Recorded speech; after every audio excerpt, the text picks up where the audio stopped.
This is a Film Stories original podcast. Love this podcast? Support this show through the Acast supporter feature. It's up to you how much you give and there's no regular commitment. Just hit the link in the show description to support now. Explaining football to the friend who's just there for the nachos? Hard. Tailgating from home like a pro with snacks and drinks everyone will love? An easy win. And with Instacart helping deliver the snack time MVPs to your door, you're ready for the game in as fast as 30 minutes. So you never miss a play or lose your seat on the couch or have to go head-to-head for the last chicken wing. Shop Game Day Faves on Instacart and enjoy $0 delivery fees on your first 3 grocery orders. Offer valid for a limited time. Other fees and terms apply. My dad works in B2B marketing. He came by my school for career day and said he was a big ROAS man. Then he told everyone how much he loved calculating his return on ad spend. My friends still laugh at me to this day. Not everyone gets B2B, but with LinkedIn, you'll be able to reach people who do. Get a $100 credit on your next ad campaign. Go to linkedin.com/results to claim your credit. That's linkedin.com/results. Terms and conditions apply. LinkedIn, the place to be, to be. It took a lifetime to find the person you want to marry. Finding the perfect engagement ring is a lot easier. At BlueNile.com, you can find or design the ring you've always dreamed of with help from Blue Nile's jewelry experts who are on hand 24/7 to answer questions. And the ease and convenience of shopping online. For a limited time, get $50 off your purchase of $500 or more with code LISTEN at BlueNile.com. That's $50 off with code LISTEN at BlueNile.com.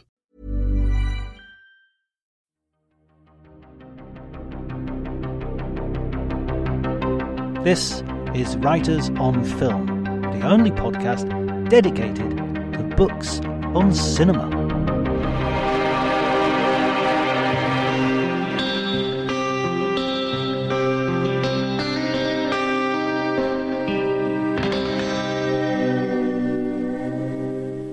Hi everybody, my name's John Bleasdale. I'm a writer and critic. Today I'm going to be talking to Paul Duncan. He is an author who's written many books, most notably his books for Taschen, the wonderful archive series, including 2 big books on the original trilogy of Star Wars and the prequel trilogy. He's also been involved with the Ingmar Bergman archives and the James Bond 007 archives, a new edition of which is due out just as soon as the new James Bond comes out, No Time to Die. We talk about all of that and more. Please remember to follow me on Twitter at @DrJohnTDRJONTY. Like, subscribe, and generally spread the word. We are depending upon you. I am depending upon you to publicize the podcast as far and wide as possible. But before you do any of that, please enjoy the conversation.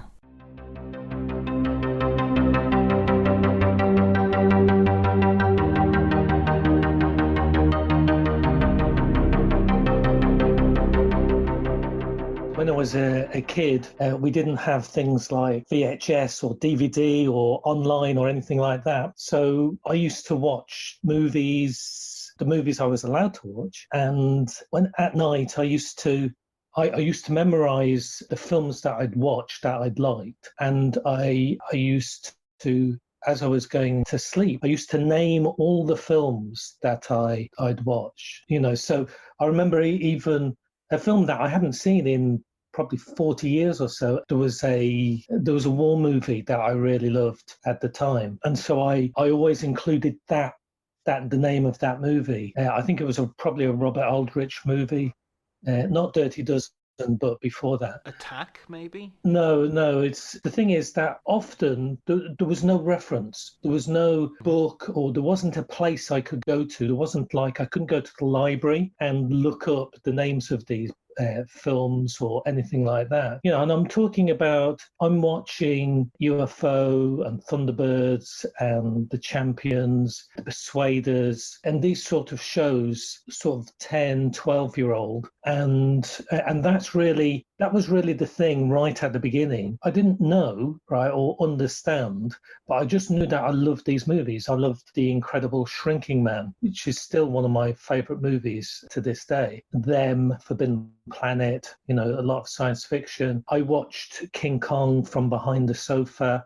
I was so frightened. I remembered one day, it was a Saturday night, but traditionally, we used to have a bath on Saturday night. I would have a bath, and as I was being dried, I'd watch Star Trek. But also in that period, they started to show science fiction movies around that time, sort of early evening. And I remember one time watching the beginning of The Day of the Triffids and being so scared I couldn't watch the rest of the movie. That's just the intro.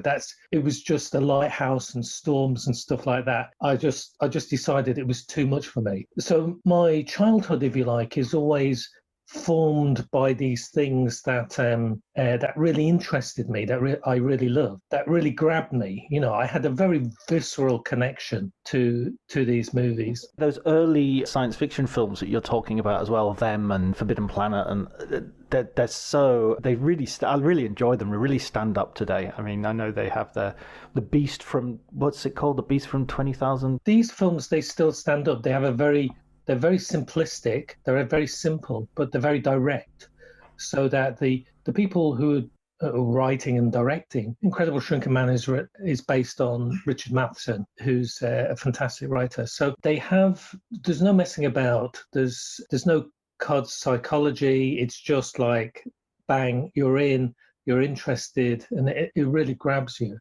And there was a certain point where I wanted to find out more about these movies, and where could you go? I couldn't find any books. I would go to the library, and there'd be the occasional book or picture books more often than not.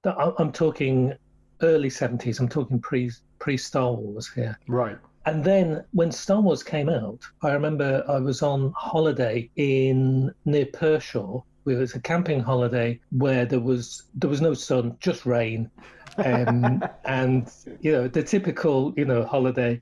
My brother and I, we were virtually alone on this campsite with our parents. My memory is we were the only kids, and we basically played ping pong in a hall, for like 2 weeks. But occasionally we were allowed out, and we went out to Pershore one day, and in a shop I saw a copy of Starlog, and in Starlog they had Star Wars on the front cover. It was the period when in Britain where it was like the phony war, where you knew Star Wars existed, right, but Star Wars had not yet arrived in the country, right, because it had come out in May 77, but it didn't arrive in London until the end of the year, until December, and it never got to my part of the world in the Midlands until January 78. And it was that exact moment where I found out that I saw Star Wars on the cover and used my pocket money to buy a Starlog, which had been obviously imported into the UK. Very, very rare to see them in the wild, and and I grabbed a copy and basically read it and reread it. And this was a period where I was so in love with not just films but comics and TV series that I started making my own magazine. My dad had brought home paper, and I ruled out pages on this with lines to write on. It was completely blank paper.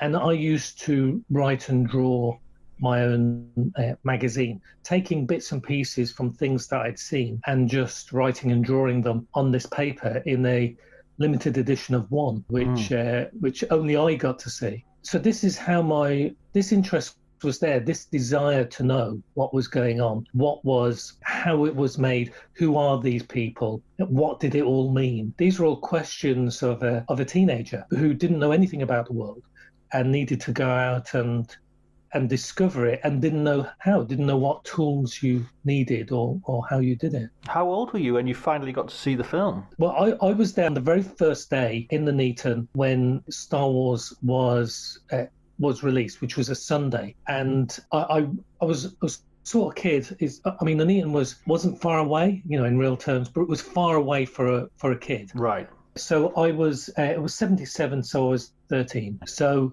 early 78, so I was still 13. And so I arranged, I had seen the footage that had been shown on the BBC News of Star Wars being this enormous success. The blockbuster, the term blockbuster was now being used. I just envisaged on that Sunday in January, cold, freezing, so bitterly cold that the rain was, about to turn to sleep. It was that sort of cold. I envisaged hundreds of thousands of people lining up at this small provincial cinema on a Sunday afternoon for the first showing of Star Wars. So I arrived hours early. Right. And of course there was nobody there. My dad had dropped me off, literally dropped me off. Yeah. And I was standing there for hours. so sort of waiting for this film. And then even when the doors opened, it was like it was me and somebody else, Right. who had arrived just before the doors opened. And I sort of warmed up in the cinema, and then bang, the Star Wars logo comes on, John Williams music starts, and I was away. But it was, and it was well worth the wait, I should say. But yeah, that's how naive I was. That, looking back now, I thought it was lovely. And that was the first time I ever went to a movie on my own. Oh, right. So it wasn't the movie. There's always the movies that the parents pick for you, or they bring you to, or etc. So that was the very first movie that I ever chose for myself. So really, that was really the beginning of really wanting to find out more. And then after that, there was just an avalanche of information in magazines. So like Starlog, Starburst. I would, when I went on holiday, I would find Fantastic Films, which is another American magazine. It was just an explosion of information, mainly about the special effects, that were being developed. And then you got Starburst in the UK as well, came out. So yeah, and I was away. And then whenever there was a film, like there was a magazine about Star Wars that came out, and I got that. There was Alien was coming out, and there was a making of magazine, a little book that came out with Ron Cobb and Mobius designs in them. So this was a period when making of books and magazines started to appear before the movies came out. Unheard of now, but that was what happened then, that they were used as a way to entice people into this new world. And people had worked out that people wanted to know how the movies were made, and what the development process is. So that was really... So I started picking up, I saved up all my pocket money. I did paper rounds to get more money. I even sold off my comics. I even had a library of comics that I sold off, all rented at school. You were the Netflix of the comic world. Absolutely. I remember I made 87, it was halfpence to read a comic and a penny to buy it. And I made 87.5 pence on one day. I'm telling you, that was a fortune, absolute fortune. And it was funny because I'm sure if somebody had had a photograph, it would have been a brilliant photograph, because there were steps up and down to the school was on a slope. So there were steps up to the playground, so the school was below and there were steps up, and there were all these kids on the steps reading my comics that I brought in my bag, reading and renting, so that would have been a great picture. I still remember it now. Anything I could do in order to make money, in order to buy these books and things that I was really wanted to read and to know more. So it was always that thing of wanting to know more and wanting to know what's the truth. Later on, when I'd done my own magazine all about comics and stuff. Later on, on my very first, my second job that I had in Northampton, I wanted to find out, I had a little bit of spare cash now, and I went into a local bookshop, and there were two books that I found that I really adored. I don't mean to jump ahead, but the book I would recommend, for people is Money into Light. That was the book I found one of my first paychecks, and it was this that I discovered what filmmaking was all about. This is Money into Light by John Boorman, making of Emerald Forest. What astounded me and really caught my imagination was the idea of the financial aspect of it, if you like, the fact that everything's cost money, and how you have to, the logistics, how you have to handle the money, then the location scouting. It went through every different aspect of the filmmaking process. And although, you pick up one or two of these pieces, when you read other books, this really had, his storytelling is tremendous in his movies, and I loved, Excalibur and Point Blank and etc. But Point Blank was one of the movies that, I had memorized in my head as a kid. The whole process just came alive for me.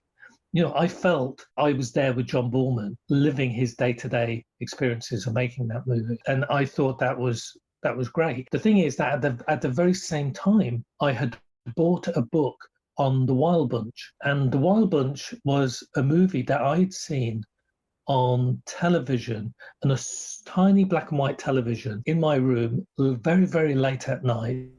It'd been on television, tiny, tiny black and white television, with the sound down so that I didn't wake my parents and my brother, who was in the same room. But I remembered every single moment of that movie to such an extent that when it was repeated, I said, well, there are things missing from this movie, which I turned out later to be true, that they'd shown an unedited version on television. So I bought this book all about the Wild Bunch, Sam Peckinpah's Wild Bunch, and it went into enormous detail about the plot and everything, which I had no other reference for, and it confirmed that I'd remembered it correctly, which was great. But also it was done with a very academic language and analysis, and it got very Freudian, and I think this is pre-Lacan.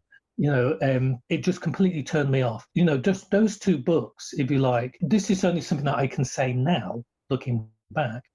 But I realised my path was the John Boorman path. In terms of film books, it wasn't the other path of analysis and destructuring, etc.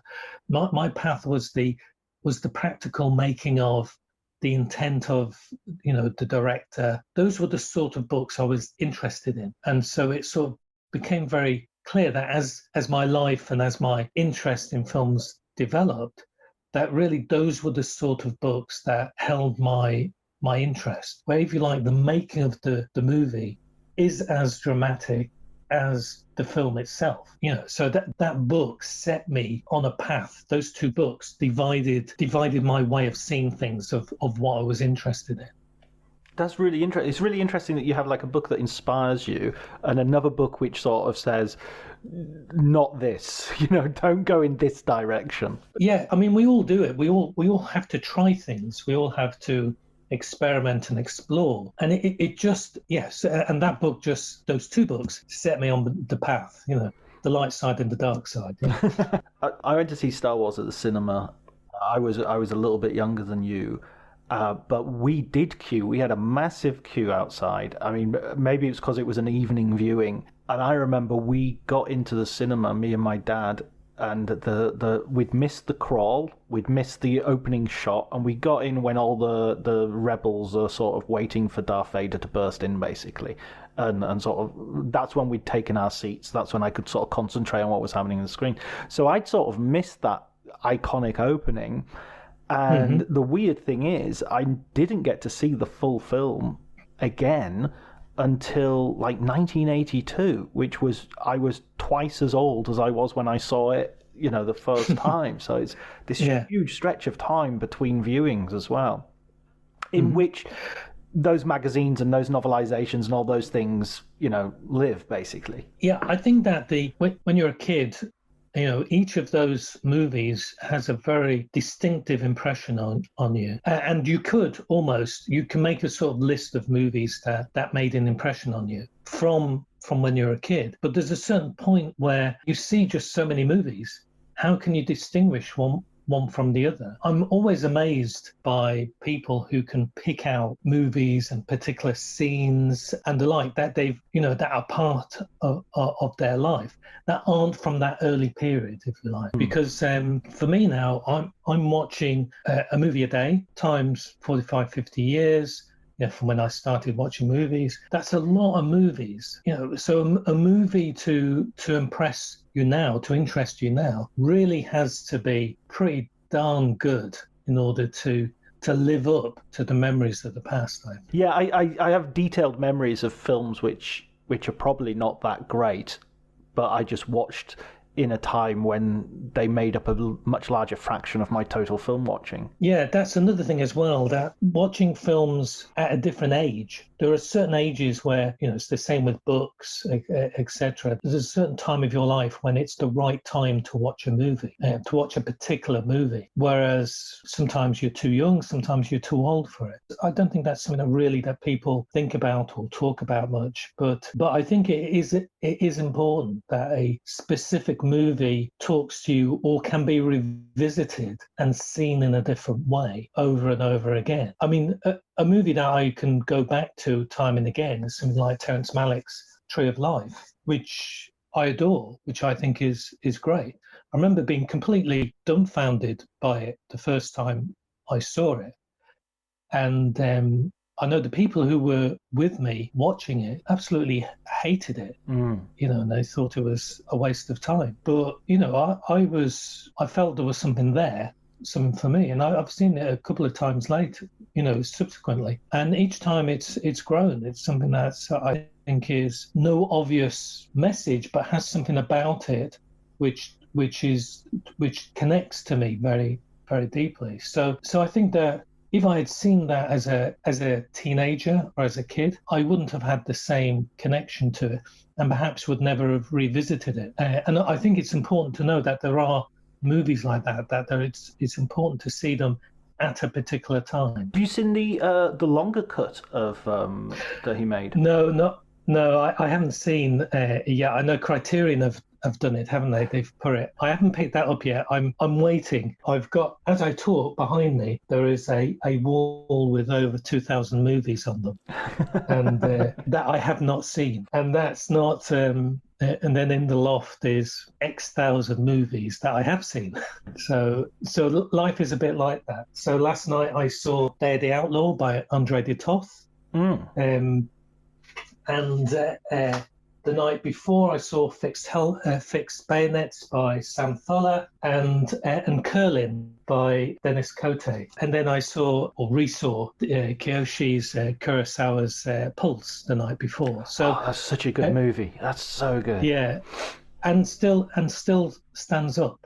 I was afraid because I remember when I saw it, there's certain movies that's a great movie for late at night when, if you like, your body and your mind have separated. Your body is at rest, and your mind is a bit dull. And watching that movie very late at night is the ideal time for it, where it just eases over you and just suffuses your mind, and takes it over, like Invasion of the Body Snatchers, I think. So, which is another one that I saw recently. But no, seeing it again, it really held up really well. I saw it 15 years ago, but seeing it again, I was very surprised at how well it held up. And that's the thing, that some movies that you love or remember as a kid or when you were in development or in the past, sometimes it's there is a bit of a fear of rewatching them again to see whether they really did hold up and have the same amount of power as they did earlier. When did you start actually writing then? So when you bought these books and you'd had this love of comics and films from your childhood to your teenage years, when did you sort of start thinking of it as in terms of a career or publishing stuff? When I was 15, I was still at school, and a friend of mine was a fan of Doctor Who, and he brought in some fan magazines, and I had already been making my little one limited edition of one of my own sort of magazine. And a friend of mine says, well, why don't we do our own magazine? So we started.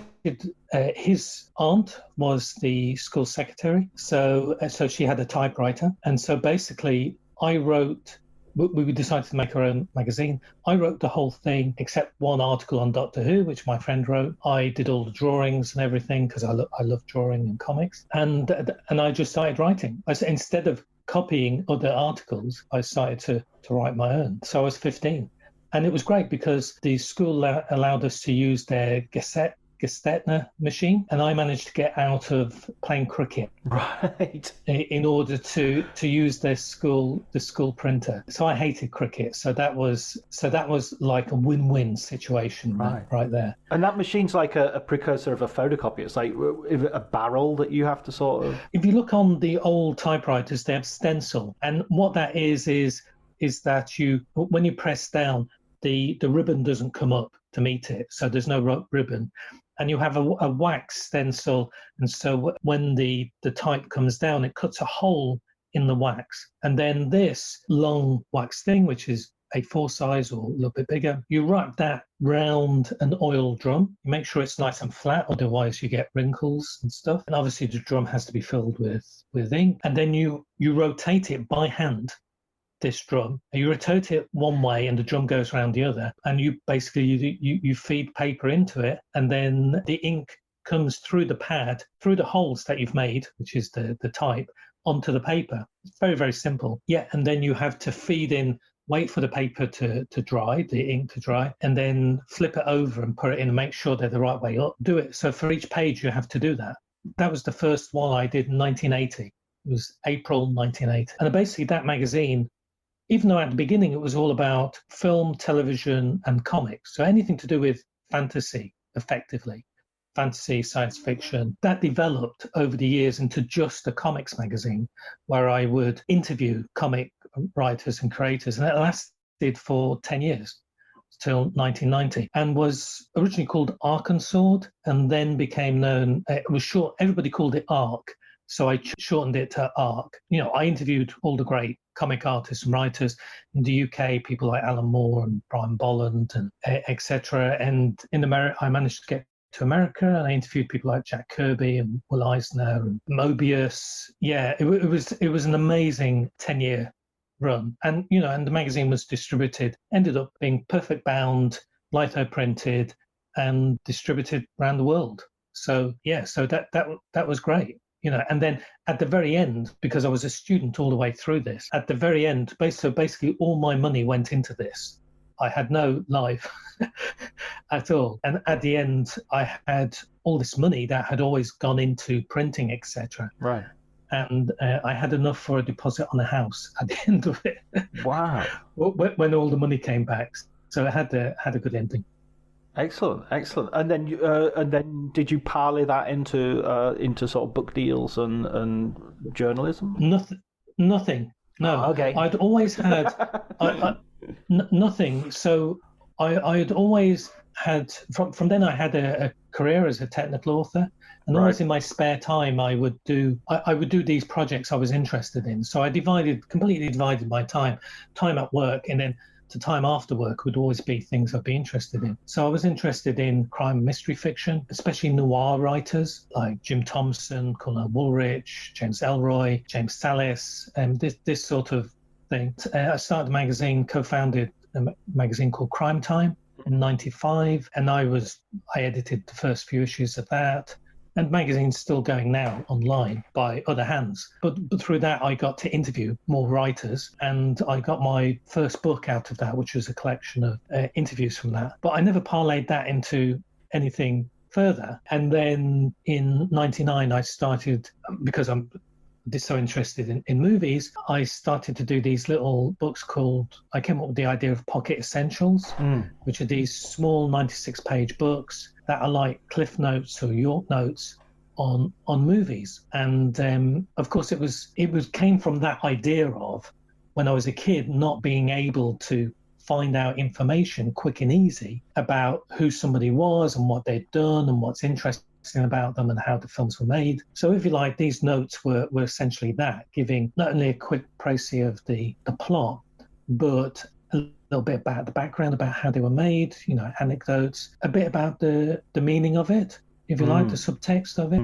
and also a little bit about the visual language that the filmmaker was using. So in this way, I did books on Hitchcock and Kubrick and Scorsese and Woody Allen and Orson Welles and things like this. In this way, it was great because I would watch the movies in chronological order and do like 4 a day. and be making all these notes. And then that way I could watch the whole run, the whole output of a filmmaker.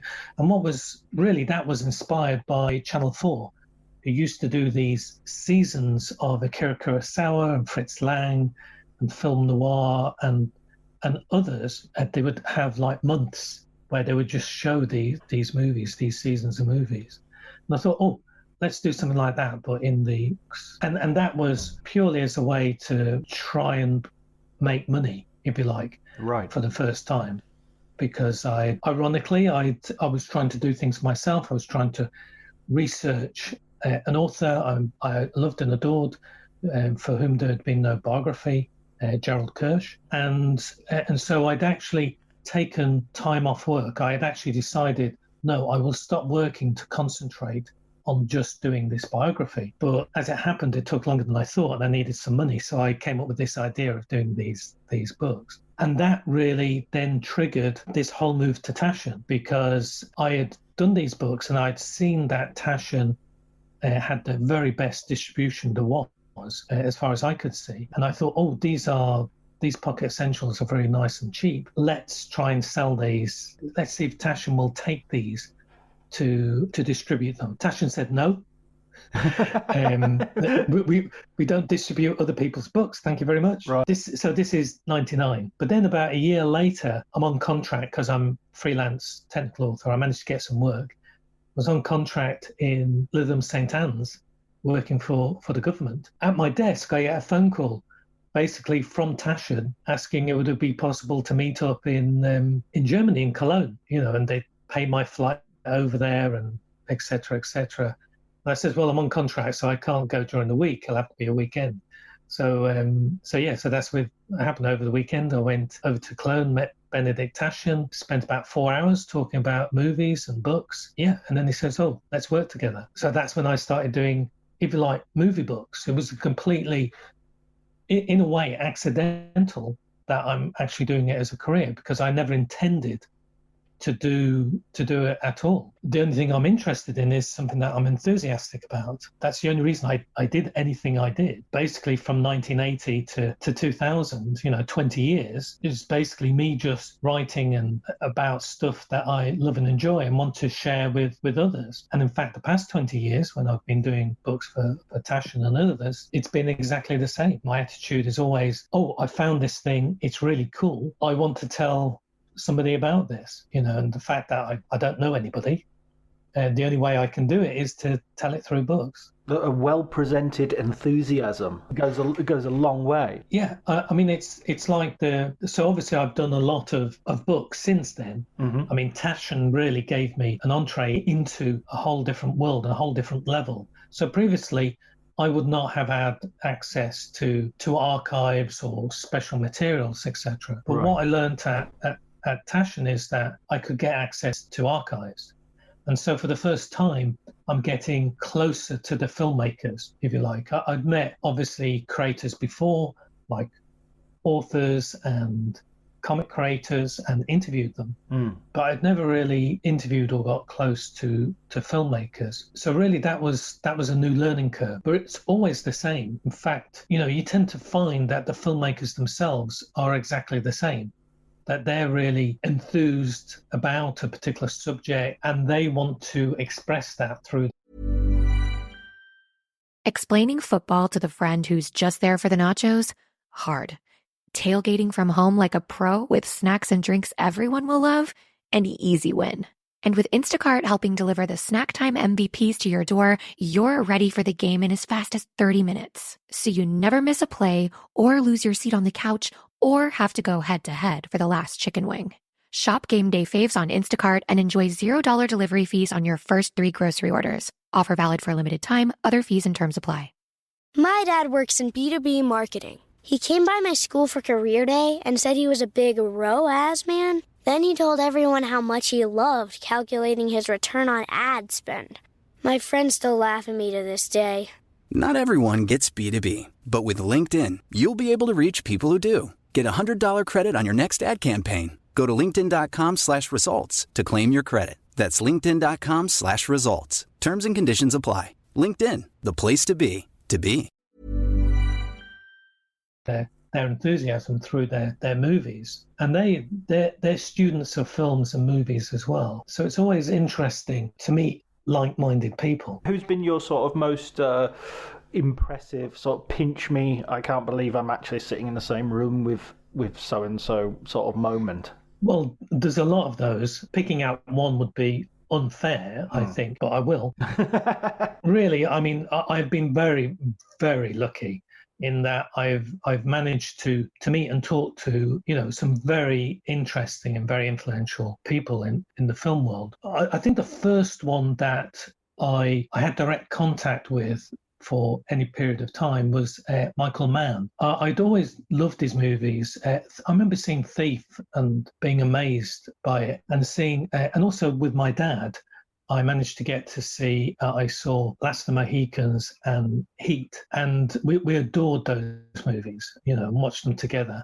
Going to that was a lovely time, actually, going to the cinema. I had a connection with the local cinema. They would let me go to the early screenings, for press, even though I wasn't really press. And so I'd bring my dad along, and we'd go to there, and then afterwards he would treat me to a pizza, and we'd sit down talking about the movies. He wasn't really a cinema buff, whatever, but he did love the movies, And so Last of the Mohicans was like a cowboy movie.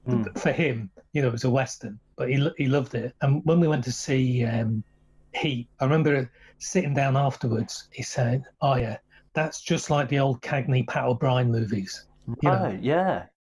And of course, he'd nailed it, absolutely nailed it. And so when eventually I got to meet Michael Mann, I was doing a book on Michael Mann, and he very graciously allowed me to look through all his archives of materials that he had in his office while he was on pre-production for Collateral. So I had one of the rooms. So I got to look through all this amazing material. And Michael Mann has quite a fierce reputation, shall we say. He doesn't brook fools gladly. And I remember on the first day I was looking through all this material. I said, "This is strange. This is a strange image."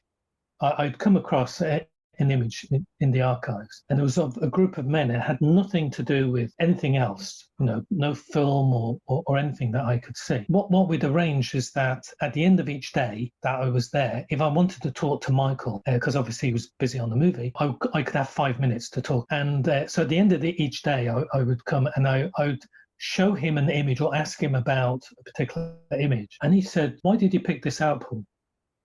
He said, "There's something wrong. It's an anomaly, that you can't, it doesn't quite fit with everything else." So I wondered why you had this image. And then it turned out to be an image that he used as a reference. So on Last of the Mohicans, he used the Magritte Empire of Light. And, so I asked him, "Well, what's this Magritte doing in your in your archives here?" And he said, "Oh, that was my image to come back to on the movie." So whenever he and Dante Spinotti, the cinematographer, had any questions about how to approach a particular scene, how to light it, film it, shoot it, this was an image that they went back to, right, in order to help them discover how to solve the problem. In other words, by accident, I had found, if you like, a way in to Michael. So that was one aspect that I thought was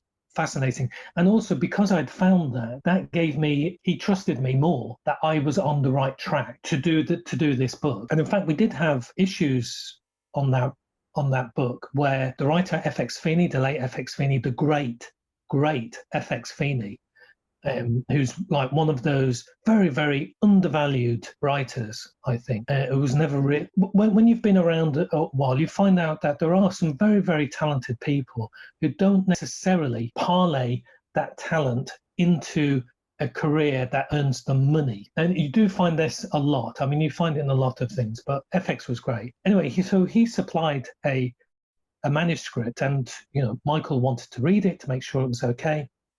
And Michael said, "No, don't agree with this. This isn't right. No.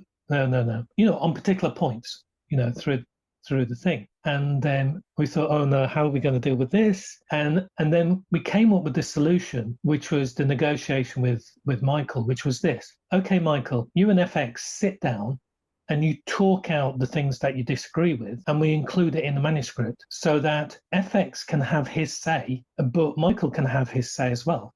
You know, if you like, a rebuttal within the manuscript. And that became a very interesting way of doing it, you know, because Michael got his say, but you could also, as a reader, you could understand the point of view.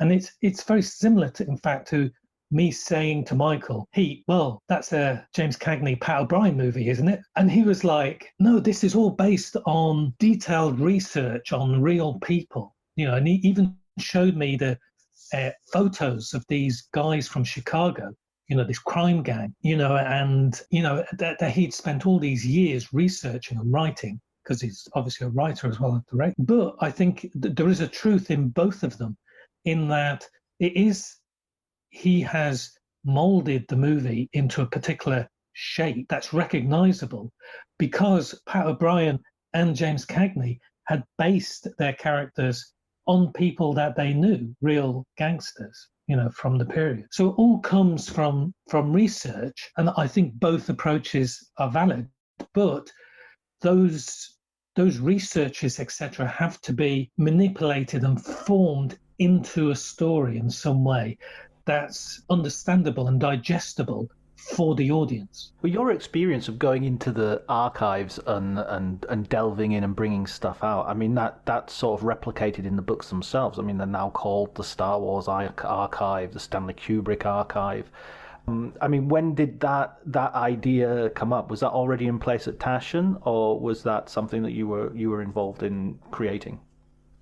Well, the very first archives was the Stanley Kubrick archives, which was allocated to Alison Castle, I think, just before I arrived at Taschen. So I missed out on that. But as a result of the success of that book, Taschen asked me to do a book on Ingmar Bergman, on the Ingmar Bergman archives. Right. So really, the Kubrick book is basically separated by movie, and then you have a writer writing about each individual movie. What I wanted from the Bergman book is that Bergman was a great writer of scripts, a great director, but also he wrote the stories for radio, television, film, and theatre, as well as being a published novelist.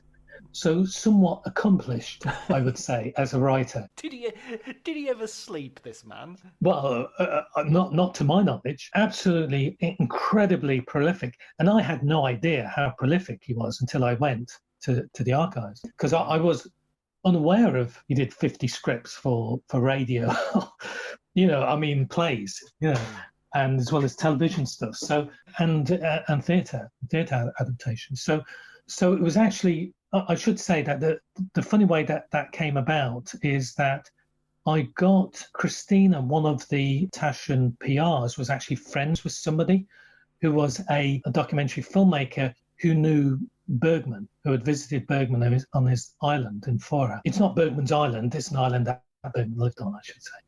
And said, oh, Bergman is feeling underappreciated. And I thought, all right, that's good. So I mentioned this to Benedict Taschen, and he said, oh, yeah, we should do a big book on it. We should do an archives book on it. So what I did was I'd done all these monographs on directors, you know, on Hitchcock, Kubrick, Wilder, Fellini, Antonioni, etc., etc. And I basically put them all in a single box, these, you know, really nice photo books. And I sent them off with a letter to Bergman on the island. And I got, the story I got back is this. And I heard this later from Erland Josephson and other friends of his, that he ripped open the box and he picked out the book on Antonioni, the book on Kubrick, book on John Ford, etc., etc. And he says, where the fuck is the book on me? Right? and then he opens the letter, you know, with asking permission to do not only a book on him, but a much bigger book than all the other books that that were presented in front of him, and we duly got permission to do the book. He says about time. Yeah. I cannot confirm nor deny that this story is true, but this is what I heard, right? So print the legend, as John Ford would say. So this really how the project started. And that was, I think, that was a key project for me, because even though I'd done these other books were great, like Roman Polanski gave me access to his archive. It was just Antonioni gave me access to his archive. I went and met Antonioni, and while he was painting, and he at that time, because of his stroke, etc., he couldn't really speak very well. Even Italian he found difficult to speak, but gave permission, opened the archives. It was fantastic. And I remember I didn't speak Italian, couldn't really communicate with him, and he's there painting, and he picks up 2 pots of paint, right, to decide which color to put into like a particular space on his painting, because he did these sorts. I don't know whether you've seen his paintings, but he did these sort of abstract, very evocative paintings. He picks up two colors, then he looks at me, and he raises one pot of paint and then the other pot of paint, as if, for me to decide what color he should put on the thing. And I said, I put my hands up and said, don't ask me, you're the artist, And, and he sort of gave a sort of wink and a smile, and then, picked one and carried on, so that was lovely. So I'd had all these other experiences, which was great. But this was like such a deep dive into Bergman. I cannot express to you just how wonderful it is to go into cold storage and be given free rein to racks upon racks of old mouldy paper that is now being preserved and cleaned up. I was doing this with Bengt Wanselius, who was Bergman's photographer for many years, and just a wonderful, wonderful guy. And he would go off. We split the work so that I handled all the text elements, and he went off and researched all the photography, because he knew everybody in Sweden. A top reportage photographer, as well as for film, TV, entertainment productions. He took portraits of royal family, all this sort of stuff. Fantastic, beautiful guy. So we went off all around over Sweden, unearthing stuff that had never been seen before, as well as having access to all of Bergman's materials. And then there was the Svenska film industry. They were at the time starting to pull stuff out of the original glass negatives. They were starting to pull out of storage in order to scan them. And basically we got them to scan all the Bergman material first, which is very helpful. I mean, everybody, the film people, the television, the National Television Archives and Studios, Dramaten, which is National Theatre, everybody opened up everything. It was amazing going to Stockholm and around Sweden doing this. I remember there was one day where they said at the Svenska film industry, they said, oh, we found a hidden room. And literally what had happened is this: in the side of a mountain, where they store all the stuff, there had been these filing cabinets. They'd taken the filing cabinets away in order to research and tidy up, and they found a door, and they opened the door, and beyond the door were all of Bergman's, for his own production company that he'd started, all his files. And it was like, oh, wow. So Bengt and I got in a car, raced up to these archives in order to start flipping through. And of course, Bengt is taking photographs of these flip books with Polaroids and script things and, continuity, etc., which we obviously included in the book. And even when we had the layout finished and approved, and Bengt did the final scans for the photography on that, even at that point, he said, "You'll never believe this, Paul." I said, "What?" We took out for the film Persona, which famously is in black and white. And also Bergman decided that since it's about cinematography and the idea of the image, the photographic image, then all the stills from it would only be frame enlargements from the movie. to such an extent that they included the sprocket holes on the side of the stills. And Banks says, Paul, and it was a black and white movie, Paul, you never believe this. I'm scanning away and I found down the back of a filing cabinet, when we took out all the, the old metal filing cabinets, you've got the drawers. Well, somehow, when you take the drawers out, down the bottom, there had been fallen some original large format color photography on persona. Right. And I go, well, I explain somewhat and on this, and Banks says, I'm scanning it now. and the book was locked, right? And basically we were looking through these images, and they were of Bergman and Liv Ullmann basically together on Fora while they were filming Persona, and basically it's the start of their relationship, during the filming. So I mean, it's important anyway. And so we then had to we're then cutting full page images that were already in the book and approved in order to put in these images, or a few of the images that we found. So it's sort of the thrill of the hunt that you find all this material. And also, sadly, on that, there's another aspect in that you are dealing with people's lives. And this came very, very much on that book. It came home to me just how meaningful a person can be. Because even though I never met Bergman, and he didn't want to meet anybody, at this time of his life, he gave complete permission. And also he talked to people in Stockholm all the time, especially Erland Josephson, his closest friend. So when we were in Stockholm, we would visit all his circle of friends, and they would tell us stories about Bergman, about their relationship, about what Bergman was doing now, on his island, all the latest gossip and stuff like this. And in that way, they were keeping Bergman updated on the progress of the book, about what the latest thing is, etc., which was lovely. And I remember Erland saying to me, he says, Bergman is in his bungalow, in his house on Fora, and he's got all his old scripts and photos, all his copies, etc. And he's laid them out, as Erland is explaining to me. He had laid out all of these out all over the floor of his house, and then had sat on a high chair looking down on them as though he was surveying his life, as though psychologically Bergman was doing what I and Bengt and everybody else were physically doing with this book. And that was such a powerful and a moving image. It really brought home just how you're not just dealing with movies here. You're dealing with people's lives, and their feelings, and what their lives mean to them. And so that was beautiful. And sadly, Bergman never got to see the book because he passed before the book was completed. But he knew everything about the book.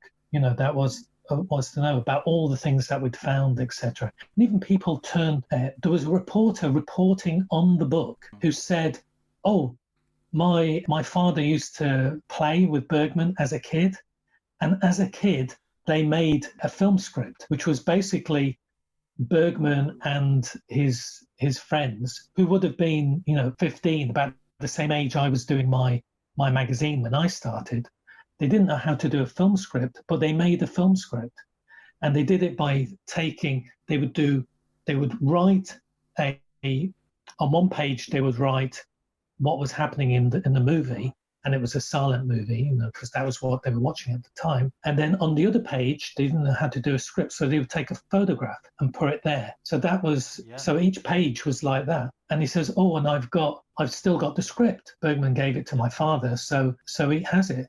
So we ended up, because Bergman had passed and a reporter was interviewing Bengt because of this, these other things started to appear, and we actually got copies of that to include in the book. So it's sort of, that was a really beautiful book and a beautiful experience. And this is the thing that came across in the making of the book, is that it is about the people involved and their feelings and how they relate and their fun and experience of making the movies. We started talking about cliches at the beginning, but it's that cliche of cinema is life.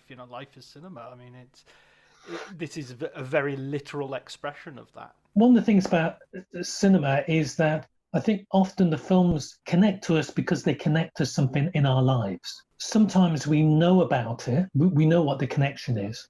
Oh, I'm interested in sports cars, so therefore I see a movie about sports cars because it's talking about the same thing I'm interested in. So there's that sort of aspect to it. But then there's another aspect of it, which I think is the reason, for example, I connected to Tree of Life from Malick, because there's a whole other group of movies that actually talk about the experience of living, and what life is about, as you're saying. Those are, if you like, the surprising movies. Those, I think, are the ones that will live with you the rest of your life. They will be like a sounding board for you to go back and to try and understand what your life is about. In fact, one of the fears that I had when embarking on doing the Star Wars archives is that I wouldn't be able to find a story or something that the book would be about. The situation was Taschen had a contract with Disney to do a certain number of books, including 2 books with Lucasfilm. I was asked to go to meet with Lucasfilm and to try and come up with a book. And I really didn't know what I was going to do, because in these situations, we've now reached the point in publishing where there are, in the late 70s, early 80s, there were only a handful of making of books about cinema, on books about filmmakers that you could say were authoritative. So obviously you've got Hitchcock Truffaut, you've got Picture, the first. It's often talked about being the first making of book. You could also look at Cocteau's filming of Beauty and the Beast, his Diary of a Poet, I think it's called. So there are only a few books that you could really see as touchstones for making of books. But now, since 1980 to now, it's like there are millions of them. It's really, you can't turn around without seeing another book or having the information all on the internet. To now ask a writer or an editor or whatever to come up with a book idea that will be interesting and engaging in some way, it's frightening. And that was really what I had on Star Wars. And I didn't think, even though I'd been a fan of Star Wars, I really thought that everything had been done. And I was sure, everybody else is going to think that as well. Why should they buy a book on another book on Star Wars when there are already thousands of publications? It's a whole industry. So really, that was my fear. And it was only when George Lucas gave access to his archives and agreed to be interviewed that I knew that I could turn the book into an oral history. Only when I got to the situation where I was talking to George that I knew I had a book. Because with George, it wasn't about the nuts and bolts of a thing. So I couldn't, pointless me asking, what did you do on December 10th, 1976? Because he wouldn't have a clue. I mean, I don't have a clue what I did on December 10th, 1976. So why should he? But his real interest was in the philosophy of Star Wars. And then once I realized that there was a philosophy behind Star Wars, that George was willing to talk about it, and we would talk for hours about it and how it related to the world that we live in, that's when I knew that we had a book. I knew then that I could include all the things that you have in a making of. I present it in the present tense. I wanted that feeling that I'd had when reading Money into Light, where I felt I was with John Borman while he was filming Emerald Forest. I wanted to feel I was with George Lucas while he was filming the Star Wars movies. And so that was really my focus. And I wanted to draw out of George this idea of philosophy, etc., and to include that so that we had not only a very focused story, but a focus that could go somewhere that other stories and other books hadn't gone before. And that was it. That was the key. So that meant that the book had a meaning outside of being a making of. And that for me was very gratifying, because obviously I'm in my late 50s now, so I'm, the things that I think about on a day-to-day basis are different than the things I was thinking about when I was 20. And so the books that I do, I want to reflect the things I'm concerned about. So obviously we're concerned about the future, and so is George. And George was great. Very understated sense of humor, very black sense of humor. There were parts of the interview that I just couldn't publish because even though when you say something within a conversation, there is a certain understanding that you have during the conversation. But when you put it into black and white on the page, it doesn't live anymore. It deadens the other impact. What did he say that you couldn't publish? No. They're just jokes. Right, I see. Yeah. You see, and I knew that the jokes would fall flat. So so that's why within the text we did joke, and so I did include those a few of those joking moments in there. He was great. It's such a lovely, lovely guy. And I've been really lucky. I ended up over the 2 books. I did a book on episodes 4, 5, and 6, and then a book on episodes 1, 2, and 3. So over the 2 books, I got to spend 5 days with him, 5 complete days, which was great. I mean, we've come full circle. We started with you in Nuneaton waiting to, in the freezing cold with the sleet coming down, waiting to get into Star Wars. And now we finish with you spending time with George Lucas, talking about the philosophy of Star Wars. That's amazing.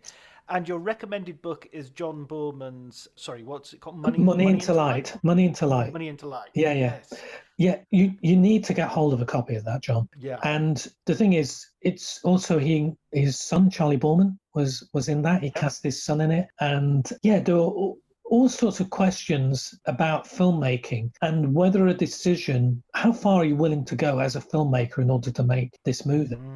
I mean, there was to physically go, because it wasn't an easy, it was physically demanding and dangerous. At points making that movie. And this is always interesting about how far will the filmmakers go. I mean, I was surprised. I was talking to George. George, basically, his first few movies, he didn't make any money. He was doing them for free. Companies, corporations were making money out of the product he was making, but he wasn't. And then he hit it with American Graffiti. And the first thing, as soon as he got his first, even though George had been borrowing money from people in order to survive, with the first bit of money, chunk of money that he got, he put up $500,000, which is the equivalent of $2.5 million today, into a little company to start a company called Industrial Light and Magic, ILM, in June 1975. And this is before 20th Century Fox had given the green light on Star Wars. So he'd actually invested, it was an enormous gamble, because even though 20th Century Fox had put seed money to develop Star Wars, in order to keep it going, to investigate how to go forward. They didn't end up with the budget. All pre-production had to stop. People were not being paid, and then the money wasn't given. The budget wasn't given. The money didn't flow again until December 75. So, I mean, just to give you an idea of how risky this whole thing is. But George and other filmmakers really go out there. They really put their lives on the line. And I think that's really commendable. So for me, filmmaking is about these people and what motivates these people to tell these stories. Why do these filmmakers think their stories are so important to tell? That fascinates me, and that's why I make these books. And that's such an amazing, wide and eclectic sort of bunch of people as well that we got an opportunity to discuss. Listen, Paul, thank you so much for your time, and thank you so much for this conversation. It's been really fascinating. Yeah, and I didn't even mention James Bond.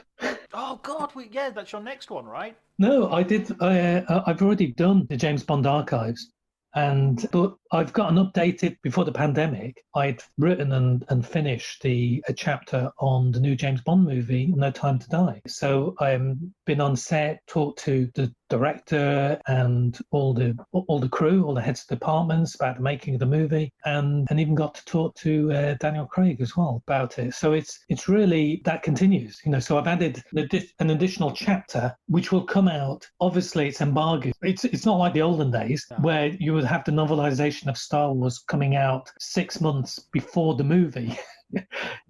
And the comic coming out before the movie comes out. This is, completely embargoed, obviously. And it is, from everything I've seen, it is well worth waiting for the movie. So, brilliant. Yeah, I think there's a possibility this could be one of the best. Well, I tell you what, let's do another interview when you're no longer under embargo. I'm always available. I'm always in my little room in the Midlands. Waiting for somebody to call. Well, I will be that somebody. Thank you so much, Paul. I really appreciate it. No problem. It was a pleasure. Take care, John.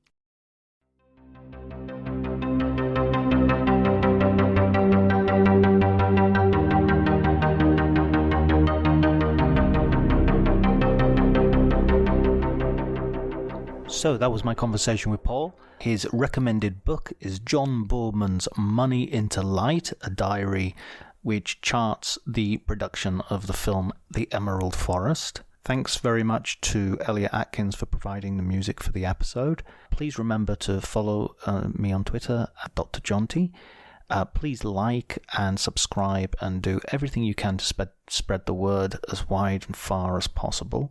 We're doing really well with the podcast. I'm really pleased with the way it's going, but anything anybody can do to publicize it is greatly, greatly appreciated.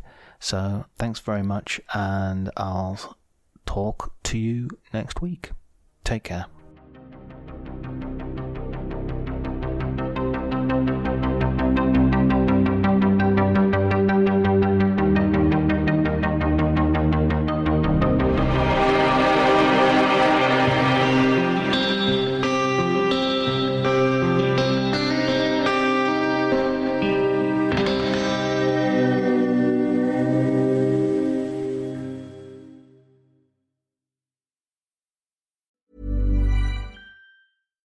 Cue the fireplace and your favorite fall movie. There's nothing better than a cozy evening at home with a glass of First Leaf wine.